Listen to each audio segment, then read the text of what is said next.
Good morning. A dark background will make your bunny pop. This demo will show you how to paint a dark background that glows. I'm using Arches cold pressed paper. Start with shading on the snow, using any blue-gray color. I'm mixing a warm blue, which is ultramarine, and a cool blue, cerulean, because mixing warm with cool tends to gray down the blue just a bit. Or if you're just using blue, you could add a touch of orange or brown. There's many colors that will work well. When you're happy with your blue-gray color, wet the snow areas with clean water. Did you notice that I'll be using two brushes for this bunny? A big oval wash brush and a small round size 6 brush. Use the big brush for the big spaces and the small brush to get precise lines around the bunny and for painting small spaces. Wet the snow area with clean water. Now you want the bottom edge of the snow near the bottom of the paper to be the darkest, and then gradually going to white paper around the bunny. So the top of the snow is going to be white and the shadow goes down towards the bottom. Now remember that watercolor always looks darker when it's wet. It's going to dry lighter. It especially dries lighter when you're working on wet paper.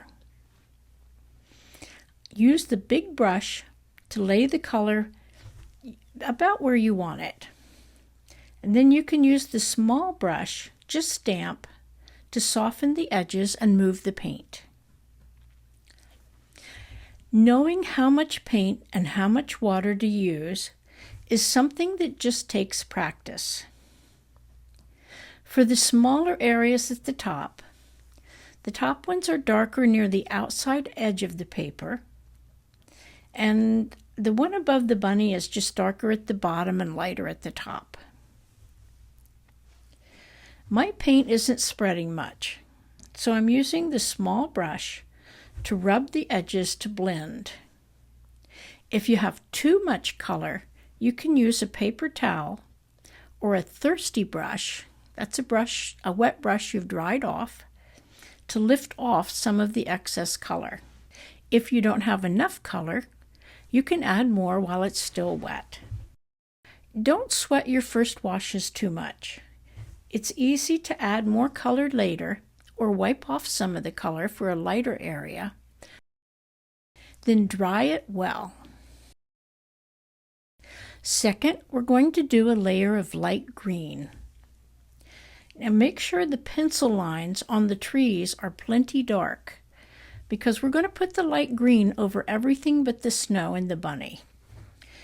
To create a light green, you could mix yellow with your shadow color.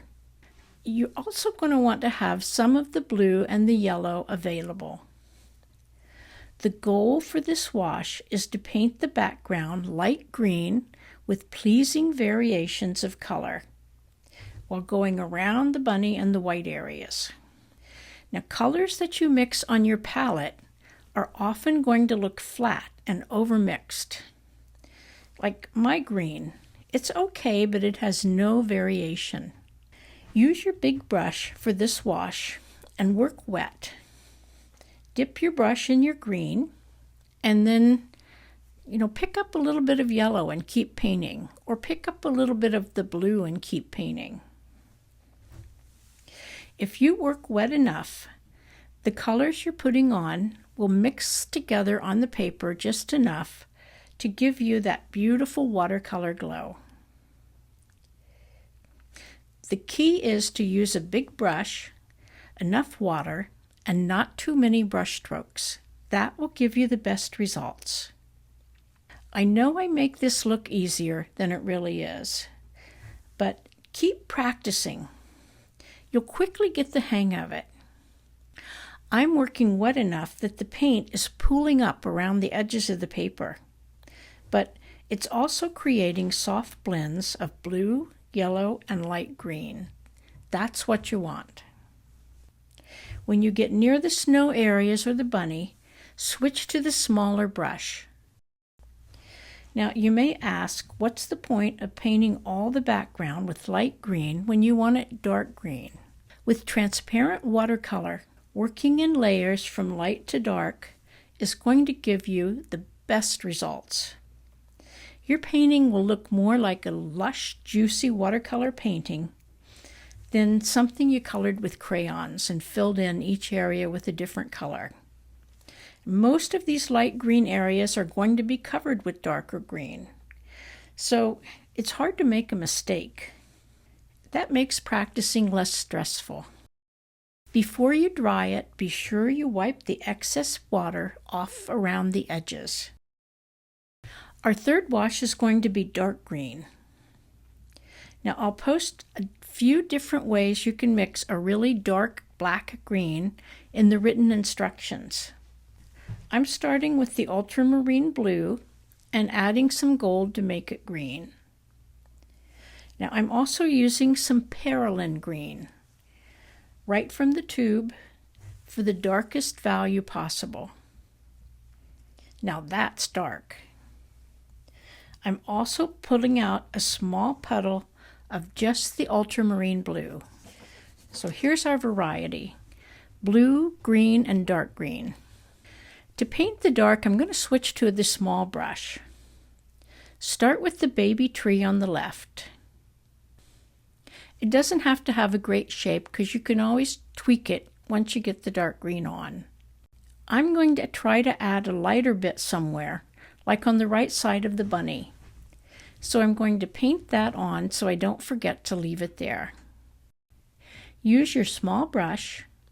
Load it up with lots of paint. Don't just dip the end in. Load the brush up. And begin painting with your dark mix. Now, when you run out of paint, dip your brush in one of the other colors for variety and keep painting. Don't clean your brush between strokes, and don't add any more water unless you're going for a lighter area. Dark backgrounds need thick washes of color with lots of paint and not much water. Be careful to paint around the green limbs, and when you get to the bunny, be very precise and use your darkest value. Having the bunny light and the background behind him very dark will make your bunny pop. And remember this area I painted earlier? To get that to blend in without hard edges, I paint around it with the darker color, and then I do clean my brush and paint that area with the damp brush so that I'm getting soft edges between the dark and the light area. Now it's time to evaluate. If your colors don't blend at all, use your small brush to blend, or you can add more paint. As long as a wash is evenly wet, you can play with it. Once the wash starts to dry, don't add more liquid or paint. It will create splotches that we call blooms. Once it starts to dry, just dry it well, and you can adjust it from there. Now that the first 3 washes of color are on, it's time to add some detail. There are 2 ways to change a wash. You can lift up, or you can add color. You can use a damp brush to re-wet the area and lift up some of the color, either with the brush and then wipe it on a paper towel, or by dabbing the area with the paper towel, which usually lifts up more. I'm doing this on the small pine tree to make it look more ragged around the edges. If too much paint lifts back off, you can always repaint the area with some of your leftover color. I'm also lifting up some of the paint to add a brown trunk to the tree. Now, why would you lift color instead of painting around it? Well, lifting paint will give you soft edges, which will help this tree blend into the background and look farther away than the bunny. If you had painted around the tree and the trunk, you would have hard edges, and that just doesn't work nearly as well. Keep in mind also that with watercolor, you're working very close to your painting. It's a good idea to stand back at least 3 feet every so often so you can judge what your painting looks like from a distance. People who view your painting won't be 6 inches away. So you want it to look good far away, and you want it to look good close up. Sometimes those are two different things. The second way to add detail is to paint it on. You can use your leftover green to add short strokes for the pine needles in the light areas. Now, put some of the needles up onto the white. You can refer to the reference photo and just put them on where you see them sticking up. You're going to have better results if you paint the needles only in a few branch areas. You want variety in the needle areas, not an even covering. If there's no variety and you just do a lot of needles everywhere, they end up looking more like a pattern than an actual pine tree. Last and finally, it's time to paint the bunny. Now, even though this bunny is very light, I have 3 puddles of color: a medium brown, burnt sienna, a dark brown, which is burnt umber, and a light brown, which is raw sienna. Now, you need one more color for the inside of the ear. It's kind of pink, but it's also a little orange, so you can do pink with a touch of brown. Around the bunny's muzzle, his nose, is a reddish-brown color. So refer to the reference photo. You see there's also maybe a tiny bit of that color under the ear. There's also a darker shadow behind the front legs. So I'm going to go ahead and put that shadow in first. The main body is light brown. When you're painting the bunny, be careful not to touch the dark area, because the dark color could bleed in. It's okay to leave a little line of white around the edges. I'm also leaving a tiny line of white at the edge of the foreleg,